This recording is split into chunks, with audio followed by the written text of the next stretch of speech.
Deməli, salam aleyküm. Azərbaycanda məscidlərdən İmam Hüseyin bayrağını sökürlər. Prosto başa düşmürəm ki, bayraqla sizin düşmançılığınız nədir?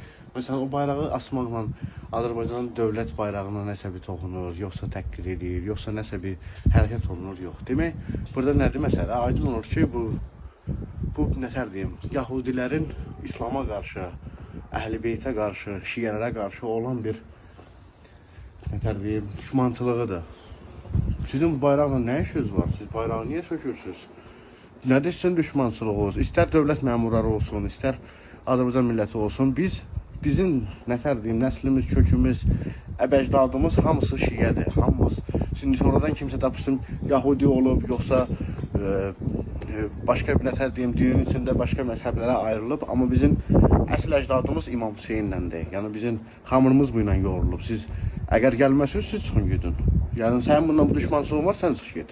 Başa düşürsən? Biz buralıyıq, bu bayrağın altında da hərəkət edirik. Bayrağa bir də kimsə, hansısa şərəfsiz yaxın gələrsə, atasını tanımayan, yəni bunu atasını tanımayan yaxın gələ bilər. Dəxli yoxdur, kim olur olsun. Sənin ona nə işin var? Sənin ağarır o bayraq. Əgər kimsə ona yaxın gəlsə, qarşısında biz də var. Mütləq. İslama qarşı olan düşmançılıq tamamlanacaq. İnşallah İslam zəfər qazanacaq.